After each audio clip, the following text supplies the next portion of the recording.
La vie d'amitié,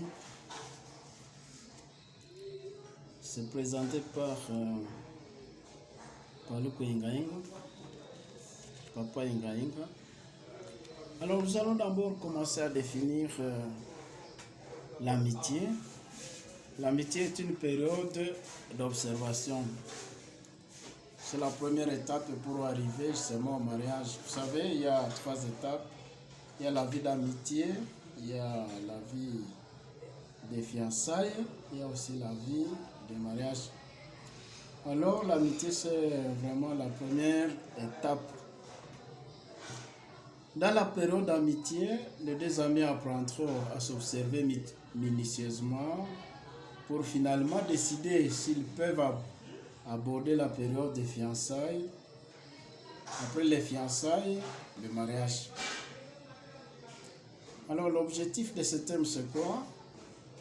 L'objectif de ce thème est d'aider les amis à découvrir les erreurs qui dérangent souvent la période d'amitié. Après les avoir découvertes, voir comment transcender pour aboutir à une amitié solide, digne de ce nom. On doit normalement aboutir aux fiançailles et après les fiançailles, au mariage civil et religieux. Il y a 5 exigences dans la vie d'amitié. Premièrement, nous avons la vie d'amitié a besoin de la présence physique régulière. La vie d'amitié a besoin de quoi? De la présence physique régulière. La vie d'amitié a besoin de cette régularité physique. Une vie d'amitié sans présence physique régulière est une vie morte. La fréquence de rencontres dans la vie d'amitié ne doit pas être au-delà des mois.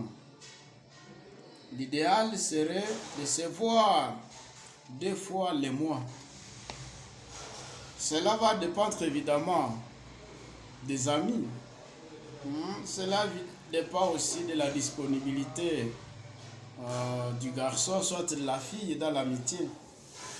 Alors lorsqu'on se rencontre dans la vie d'amitié, il faut faire au minimum 3 heures de dialogue. Là vraiment ça facilite une amitié transparente, une amitié qui va vraiment aller très bien. Alors l'heure idéale est le jour. Idéal pour la rencontre des amis, ça serait normalement le dimanche. Par exemple, on peut prendre dimanche à partir de 14h jusqu'à 17h. Là, c'est vraiment l'heure idéale. Alors, l'endroit de la rencontre pendant la vie d'amitié doit être aussi bien choisi. On ne doit pas choisir n'importe quel endroit. Il ne faut jamais choisir un endroit suspect. Par exemple, une fille qui entre dans le château du garçon, là vraiment ce n'est pas bien, ce n'est pas vraiment un endroit approprié. Il faut plutôt se rencontrer dans un endroit public. Au salon par exemple, au salon chez le garçon, là ça va, car tout le monde peut arriver là-bas, peut accéder là-bas, là ça va, c'est un endroit qui est bien. Alors si l'on est debout ou si l'on est séparé, il faut respecter aussi cette distance. Vous ne devez pas être collé. Vous les serrez, c'est pas bien dans la vie d'amitié. Vous ne devez jamais rester serré, collé l'autre, c'est pas chaste vraiment. Dans la vie d'amitié, il faut plutôt une distance d'au moins 1 mètre. Là, vous allez parler. Le garçon en étant réellement libre et la fille aussi en étant libre. Les sujets à débattre dans la vie d'amitié doivent être d'un intérêt commun. On ne doit pas, pendant la vie d'amitié, on ne doit pas dire voilà, je t'aime, je t'ai rêvé. Non, ça sont des sujets vraiment qui ne sont pas bien pour la vie d'amitié. Le garçon doit vraiment donner sa vision à la fille. Et la fille doit scruter minutieusement la vision du garçon pour voir réellement si elle va s'adapter à cette vision.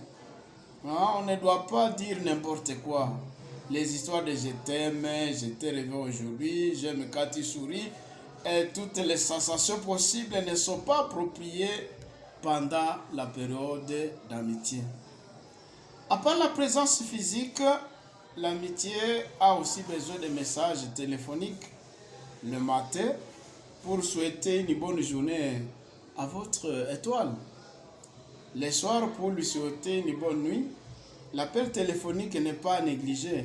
Le message, en tout cas, c'est pas à négliger parce que ça donne quand même de la vitamine dans la vie d'amitié. Donc l'appel téléphonique vaut son pesant d'or. Une amitié non agrémentée par des appels téléphoniques, la présence physique.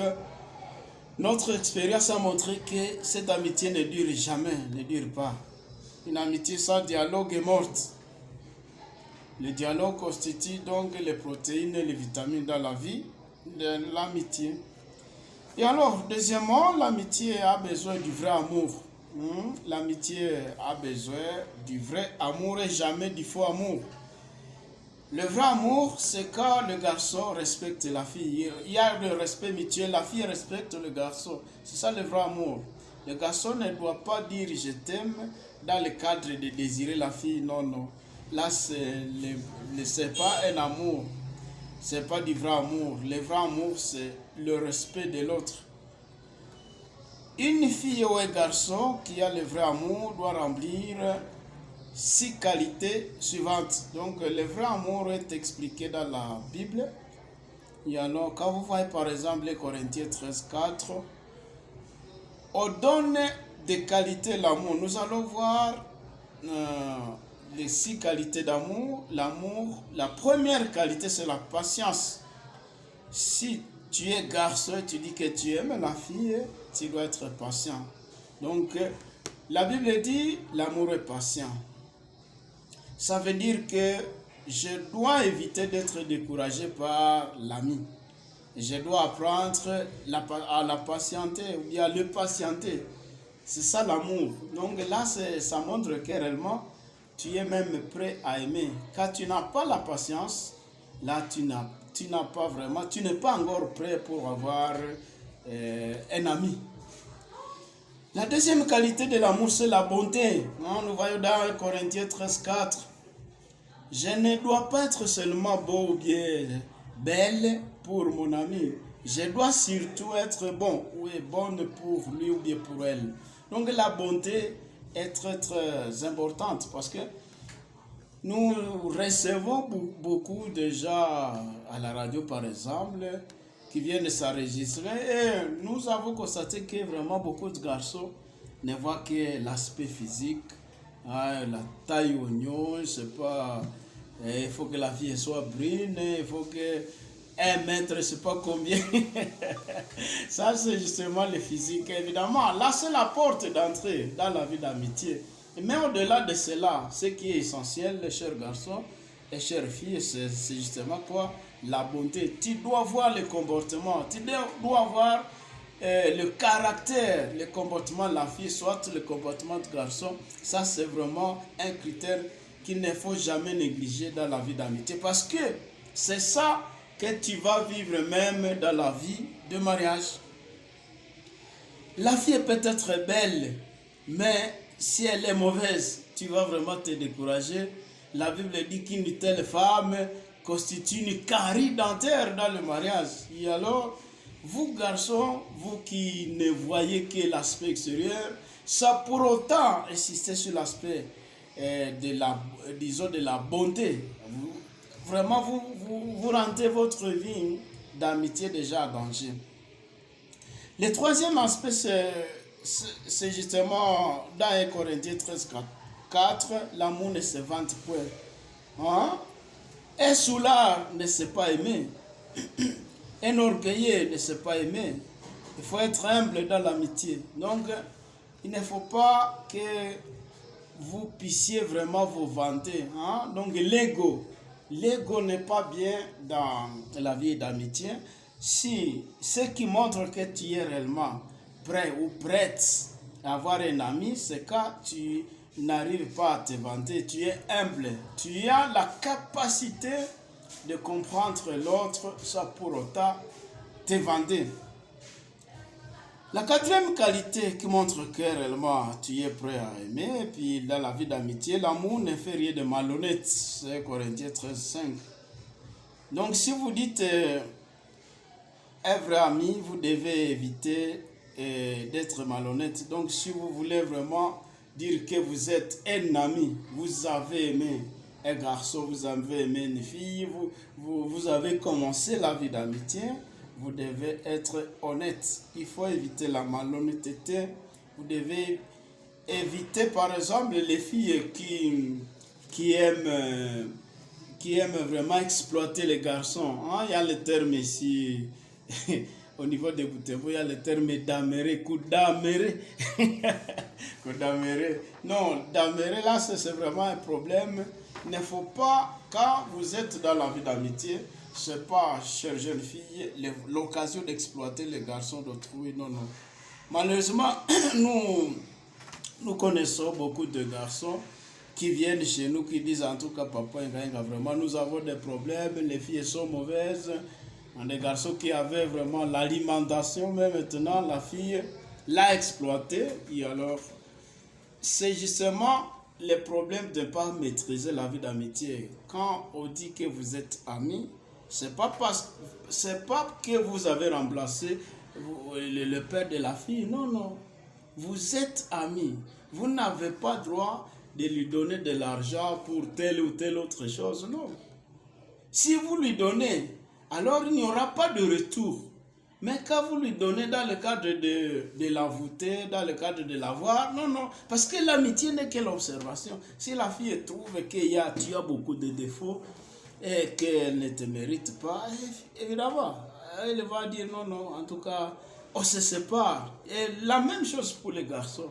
Voilà pourquoi les histoires d'exploiter et les garçons, quand vous êtes déjà amis à une fille et maintenant vous commencez à penser que c'est votre épouse, là c'est se tromper, cher jeune garçon.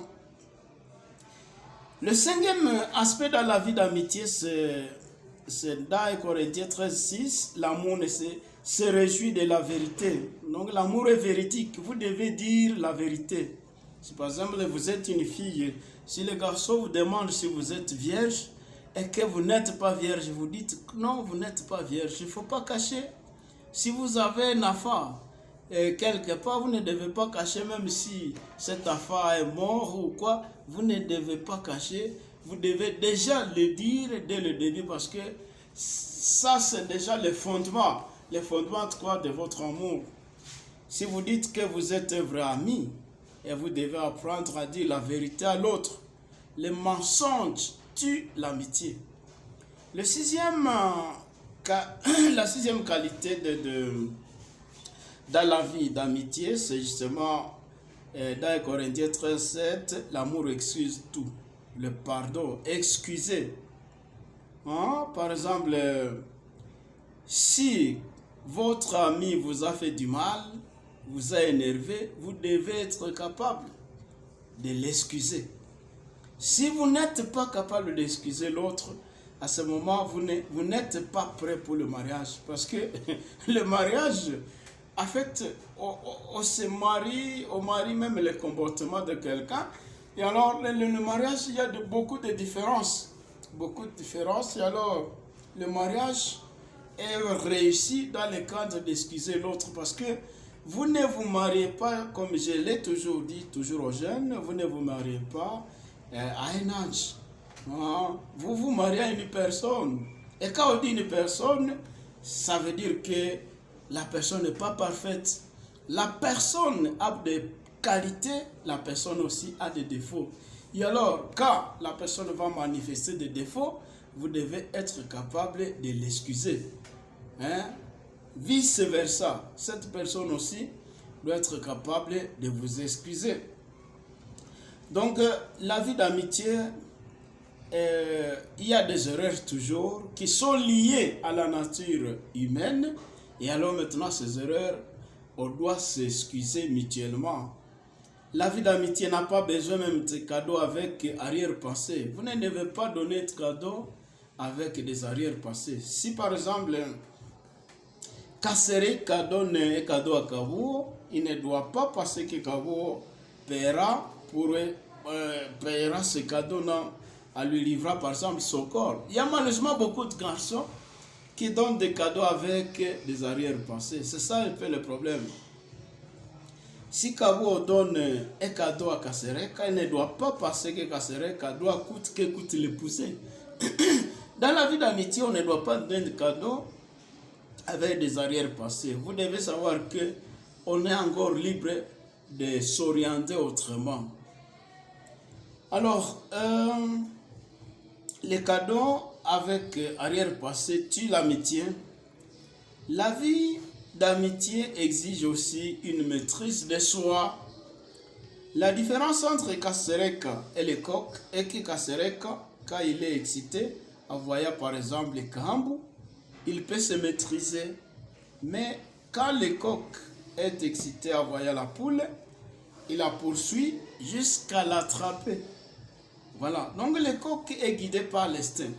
Tandis que Kasereka, l'instinct sexuel, il peut maîtriser son instinct sexuel. C'est ça un peu la différence entre une personne et un animal. Malheureusement, beaucoup de garçons se comportent comme des coqs, comme des animaux. Là, non. Dans la vie d'amitié, il n'est pas question justement d'exploiter son instinct sexuel, non. Un garçon qui ne sait pas se maîtriser ne sait pas aimer. Ce n'est pas un ami. Il ne doit pas contracter l'amitié avec une fille. Il est une bête tout simplement. Il n'a pas la capacité de contracter l'amitié. Alors, autre aspect, le dernier aspect justement, la vie d'amitié exige une vision.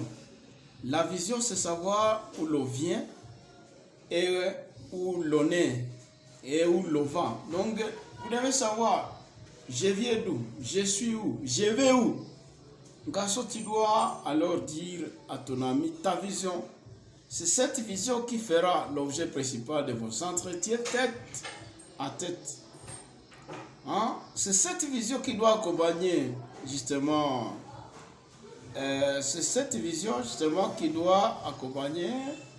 votre amitié. C'est une union de vision entre garçons et filles qui doit déclencher la période appelée fiançailles. Avant d'arriver à cette période, il fallait que vous soyez en accord avec votre vision.